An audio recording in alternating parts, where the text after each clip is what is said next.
Do you feel like you're doing the moves but not really dancing with the music? Well, in this video, you're going to learn how to identify the beat in a song so that you can dance on the beat.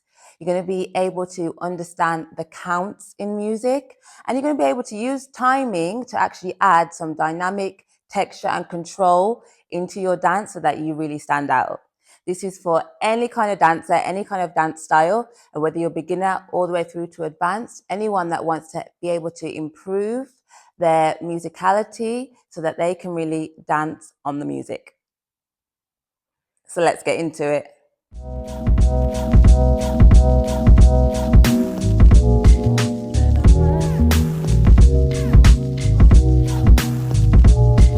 So a musical phrase for us dancers, we usually use 8 counts. So that's like a bar. So you go from count 1 all the way through to 8. And in between those beats are the and counts, which I'll go into a little bit more detail afterwards. But first, we want to make sure that we're dancing on the beat. So it's going to be the hard sound and pace of the song that you can step on the beat. So I'll play a piece of music and let's see if you can identify the beat. Let's try clapping on the beat.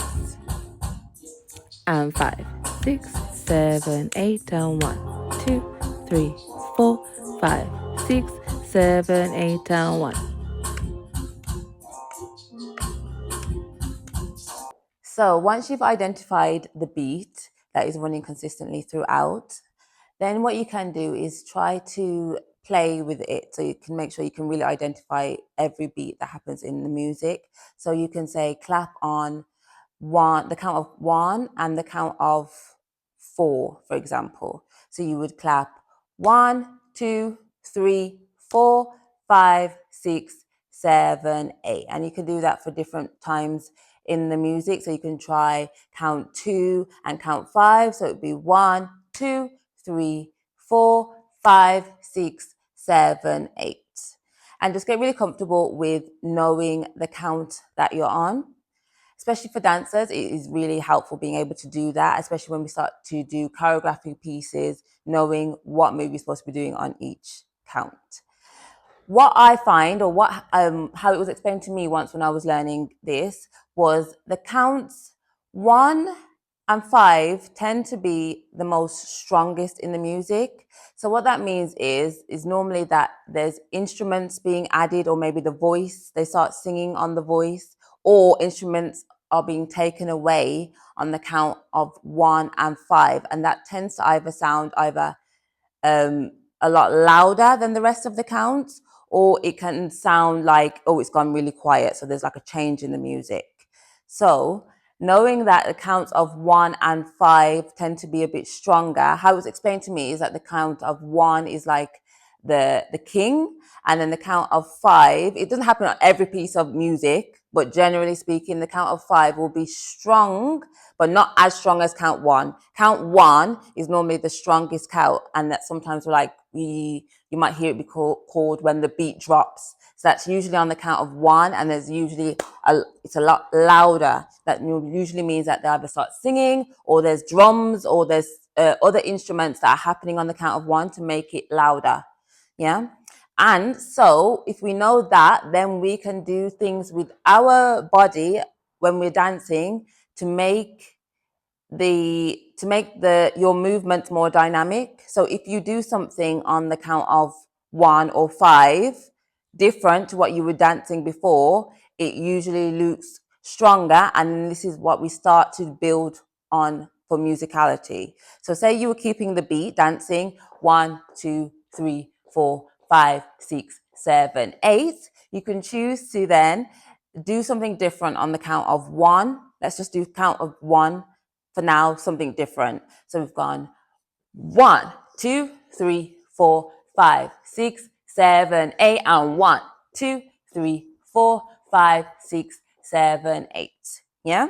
And it doesn't have to be a step, it can just be an arm. So you could be keeping the count 1, 2, 3, 4, 5, 6, 7, 8, and 1, 2, 3, 4, 5, 6, 7, 8, and 1, 2, 3, 4, 5, 6, 7, 8.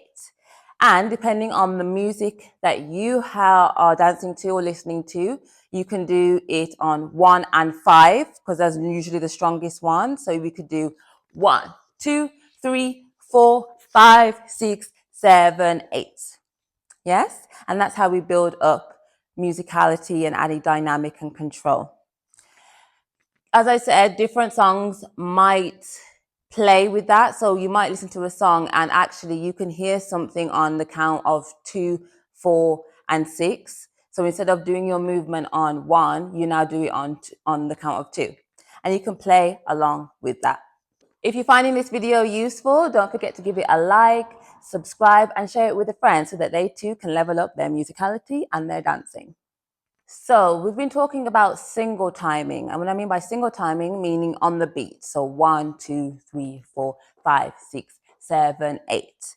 There are 2 main variations to single timing. We've got a slow timing, and then we've got like accelerations and syncopations, which will be on using the and counts.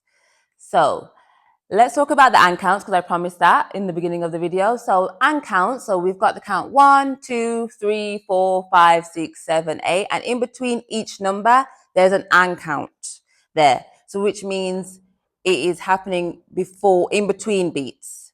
So normally means that it's faster, it's happening sooner. So you're going to have 1 and 2 and 3 and 4 and 5 and 6 and 7 and 8. So if I was stepping on the beat, 1, 2, 3, 4, 5, 6, 7, 8. If I was to use the beats and the and counts, I'll be doing 1 and 2 and 3 and 4 and 5 and 6 and 7 and 8 and. Yes? So I will be what it looks like moving faster.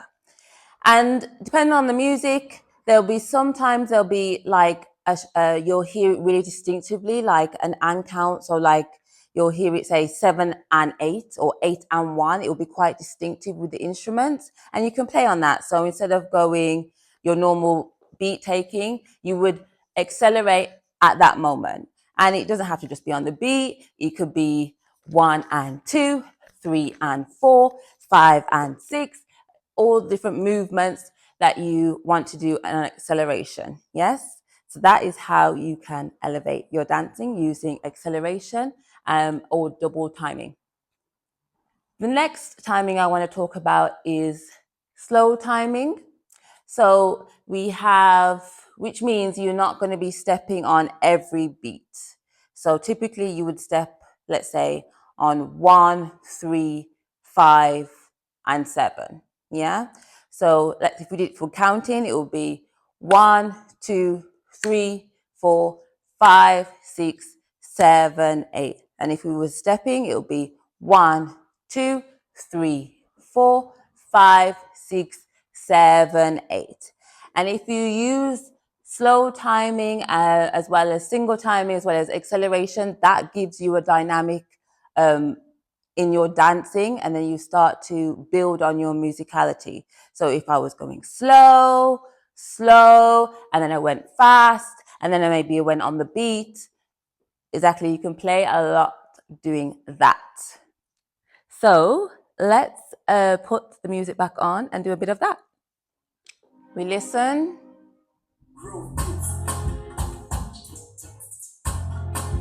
Clap on the beat.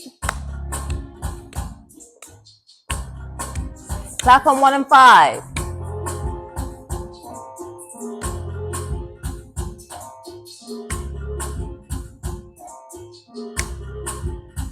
We move.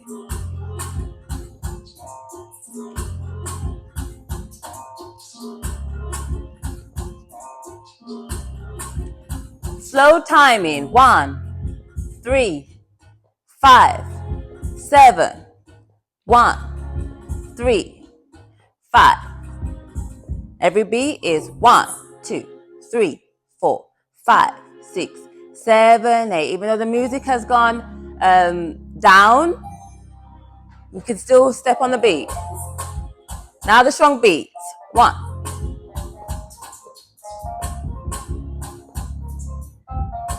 Something dynamic on 1 and 5.